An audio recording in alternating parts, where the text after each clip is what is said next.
The study estimates more than 100,000 cancer cases could stem from contaminants in tap water. This is on phys.org by Environmental Working Group. Well, I know that a tremendous amount of women around New York City and the boroughs in New York City, a tremendous rate of women have breast cancer because of the I'm not going to say what kind of contamination is in it's from the drinking water. I believe it is because I was once sitting in a restaurant in downtown, well, not downtown, Midtown, okay? Midtown, uptown, whatever. And it was a family lunch we were having. And at the table next to me, behind me, there were two men. It was an older man and a younger man. And they were arguing, and their voices were a little bit raised. And I couldn't help hearing them, of course, because they were right behind me. And one man, the young man, was telling the older one that he was going to, for what I understood, they were both journalists. The young man found that he had evidence that there was release of radioactive water, in the rivers, in Hudson River, whatever. I mean, that goes on around Pennsylvania as well, when they had the Limerick nuclear plant. I asked one of my relatives that live around there. They said sometimes they see the water is steaming up, the water coming out from the plant, okay? And obviously it's radioactive. And anyway, this younger journalist was telling the older journalist that he was going to publish a story about the release of radioactive water in the Hudson. And the older man says, don't, you're going to get into trouble, you're going to lose your job, this, that, and the other. So they were arguing about this, and the younger man says, I can't have ease of conscience when I know that it's taking place, and so many people are going to get sick because they don't know what they're drinking. Now, there's a lot of water that we use in New York City because it's recycled water. I've been to the Whitestone water. No, actually, it was Long Island City water purification plant. It was one of our biological field trips. I used to be a bio major, and I was going for pre-med, but I didn't get there.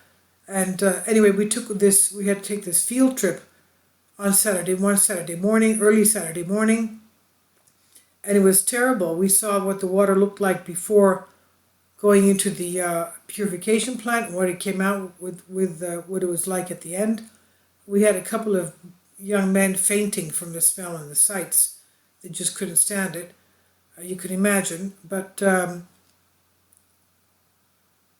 water is obviously, there are contaminants in the water.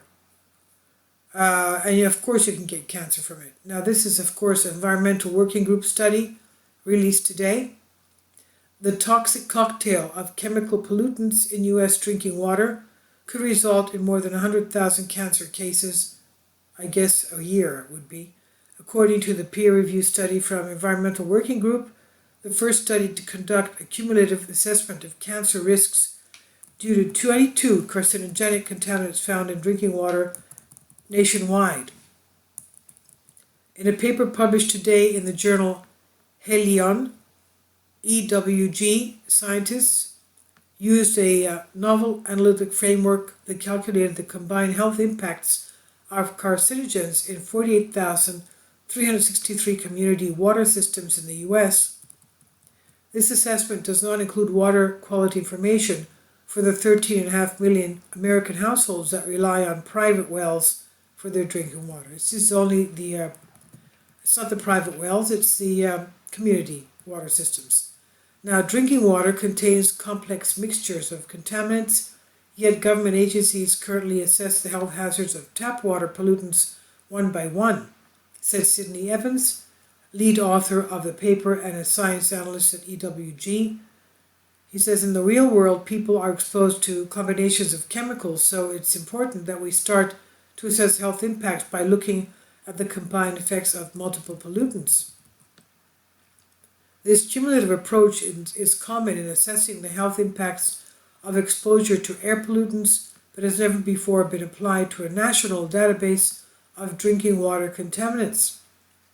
This model builds on a cumulative cancer risk assessment of water contaminants in the state of California and offers a deeper insight into national drinking water quality.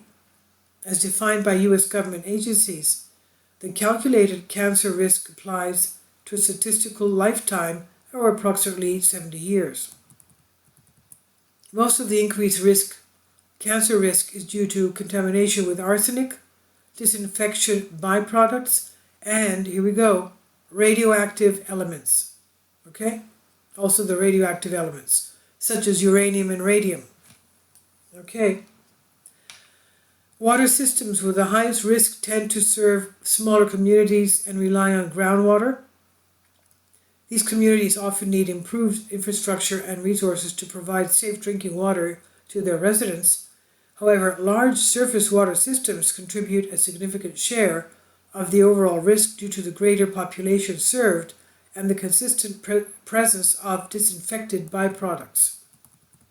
The vast majority of community water systems meet legal standards, said Olga Naidenko, PhD, EWG's Vice President for Science Investigations. And she says, yet the latest research shows that contaminants present in the water at those concentrations, perfectly legal, could still harm human health. We need to prioritize source water protection to make sure that these contaminants don't get into the drinking water supplies to begin with, Naidenko said. Now, consumers who are concerned about chemicals in their tap water can install a water filter to help reduce their exposure to contaminants.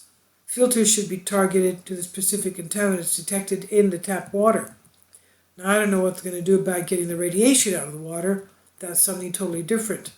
This is provided by Environmental Working Group, and it's on phys.org.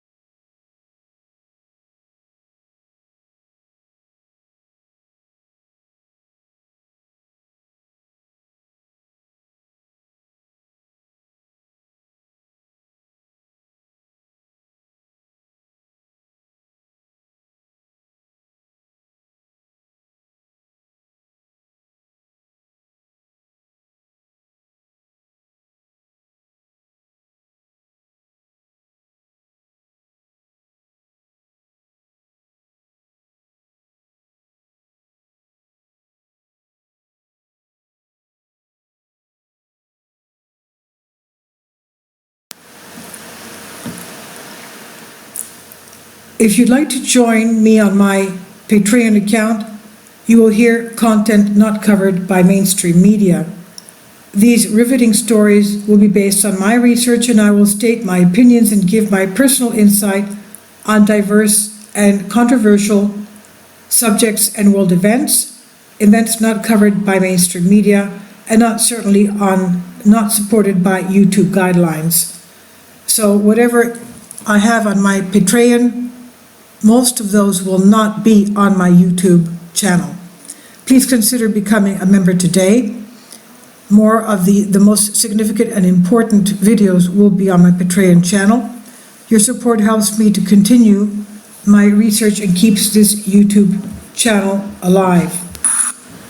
And we depend on your support, your generous charity, because we help economically challenged families here in Athens, Greece, in Kapota, and we also help the young generation with university tuition and the community around our church. Thank you.